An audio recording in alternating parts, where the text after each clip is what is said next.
The All Blacks are 20% of the way through their 2024 season, so it's a good time to go back to school and grade the men in black. I'm going to be breaking them down report card style in a number of key areas, and like any good teacher, giving them some tips on how to improve for the next semester. Let's get to it. Yikes. Now, I'm a big believer in starting with the bad news first. The lineout is unquestionably the Achilles heel of this current All Black squad. Not that surprising with the departure of irreplaceable players in Brodie, Retallick, and Sam Whitelock. Now, how did I arrive at this particularly cruel grade? I've done it on a balance of the 3 Steinlager tests. Now, against Fiji, I would give the All Blacks lineout an A. No matter who the hooker was, no matter who the jumpers were, it was a well-oiled machine. However, Fiji were inferior opposition at the set piece compared to the first 2 tests of the year, where England really systematically dismantled the All Blacks. I would give the All Blacks an F in the second test for the lineout. So on balance, we're going to go with a D+ here. Maro Itoje might have done us a favor, though. He really illuminated where the cracks are in the All Blacks lineout. It's something we're going to have to tighten up against South Africa and the Northern Hemisphere sides. In the short term, we've got to face Argentina without our captain, Scott Barrett. I'm imagining you're going to put Patrick Tuipulotu and Tupou Vaa'i in there with Darry coming off the bench. And while it takes 8 to tango, the hook is very important in terms of the line-out, and it seems that Cody Taylor has had the yips lately. He's in a teeny bit of a form slump. My diagnosis is we need to take him out of the starting 15, at least for the first game against Argentina, put Asafo Amua in there, and see if he is hitting the targets better. Let's also hope that Josh Lord comes through training well, because he certainly will shore up our thin locking depth. All right, let's move on to some good news. The All Blacks scrum has been absolutely monstrous. This might just be the shining light of their game currently. The beauty is that we have unprecedented depth there. You've got Tyrell Lomax and Ethan de Groot, and you really don't lose anything when Fletcher Newell and Tamaiti Williams come on. Throw an exciting newcomer, Pasaleo Tosi, and the front row is looking better than it's looked in years. Thank you, Jason Ryan. I bow down to you. How is the All Blacks scrum going to go against South Africa? Well, I'm going to make a prediction here and say that it might just do pretty well. I think the All Blacks are pushing for the mantle of best scrum in the world, but I'm going to reserve judgment till we've seen those 2 games in South Africa against the world's best scrum. So I'm going to give the attack a B here. It has looked like vintage All Blacks attack at times when the boys have had the guts to make that last pass, to really trust the systems that Razor's implementing. It was interesting hearing Razor Robertson talk after England. He wasn't actually advocating more conservatism. He was saying, guys, we need to be a little bit more radical here. Don't die with the ball. The final pass was on at times. Players like Rieko Ioane weren't necessarily getting that last ball away that would have seen the All Blacks possibly get an A- with some more clinical finishing. The signs are promising. Against Fiji, the newcomers in the backline looked good, especially Billy Proctor, who really could be the All Blacks 13 if he stays in good form. But you just can't go higher than a B because it isn't totally clicking. A more accurate kicking game from Damian McKenzie with really good kick chase from the wingers is definitely going to make the All Blacks attack more formidable. At the moment, it's a little bit predictable when the All Blacks are hoisting a high ball up. It's something they do when they run out of ideas. They definitely need intention every time they kick. Now, Beauden Barrett showed that when he came off the bench. His tactical kicking, plugging the corners, putting in grubbers was absolutely spot on, and he knew when to deploy kicks. But I'm thinking the All Blacks attack is going to be looking better when you have dual playmakers from the beginning, whether that's Beauden Barrett at 15 and D-Mac at 10, or Will Jordan at 15 and D-Mac at 10 with Brodie on the bench. Either way, Damian McKenzie looks a lot more dangerous when there is a fullback who can come into first receiver and really confuse the opposition. So I'm thinking that the addition of Will Jordan might bump up the All Blacks attack. Let's hope so.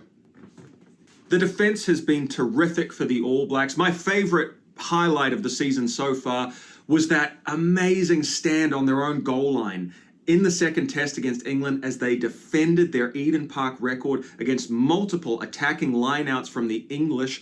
Whew, that was nerve-wracking, but hey man, the maul defense held up, the goal line defense was excellent, and you even had some magical plays like Beauden Barrett getting under an English player and holding them up for good measure. Really courageous stuff. You know, you've even seen smaller players like Damian McKenzie scrambling and making try-saving tackles at times. You've seen players like Luke Jacobson really shine on defense, just a tackling machine. Dalton Papali'i has looked pretty strong on defense too. So overall, The first line of defense is pretty strong, but the scrambling and backfield has been excellent too.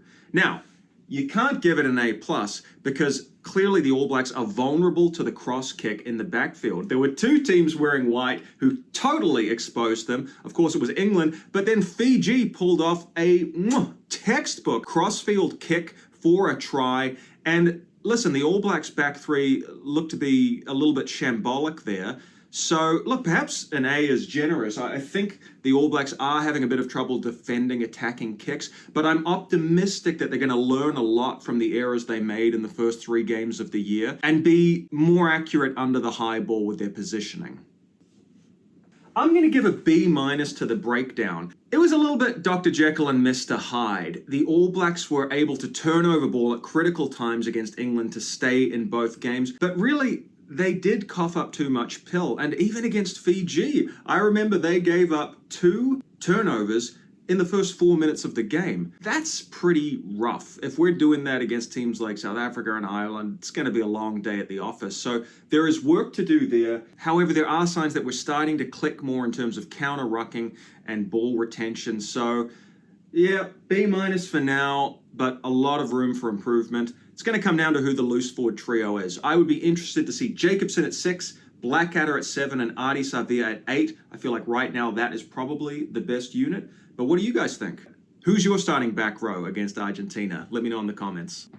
Look, I think you have to give an A for player development. It was a ballsy call by Razor Robertson to load up 6 debutants against Fiji. That could have really gone awry, but the new boys looked fantastic. And, again, going back to the defense, which gets an A, they held Fiji to 5. And that's really pleasing because, look, often what happens when you bring on new players is they're exciting, the attack's good, maybe they score some tries, youthful energy, all that good stuff. But the defense is a little bit ropey and they get a bit loose. The All Blacks didn't get loose in the second half defensively against Fiji. I like that. They looked pretty clinical. So, overall, when you look at how many rookies have been blooded in this series and how promising they all looked, you have to give it an A. Wallace Satiti looks like one for the future big time. Billy Proctor shone on debut. Noah Hotham has leapfrogged Finlay Christie into the All Black squad. So it's not just that we're getting some good backup depth. We're actually seeing some of these newbies pushing for inclusion in the starting 15. So I really like the bold calls that Razor took. So far, it's paying off. And speaking of Razor, let's give him a B+. Listen, if you told me before the Steinlager series we were going to win all 3 games, I would have breathed a sigh of relief. England is an excellent team. I have them pegged at about 4th in the world. I think we're probably 3 right now. But if we can knock off the Springboks in South Africa and beat Ireland later this year, well, we might be climbing higher. Now, you might think, well, how do you really assess coaching? I tend to look at how a team changes after halftime. And really, we were exposed against England in the first half in both of our tests. But you did see new tactics being implemented in the second half of each of those games. You saw a different style of kicking. You saw Razor deploying the bench really cleverly. So the signs are there that he is coaching in a self-correcting style. He'll spot a mistake, and he's pretty quick to fix it. I think that's all you can really ask for. So what's my final overall grade for the All Blacks so far in the early days of this 2024 season?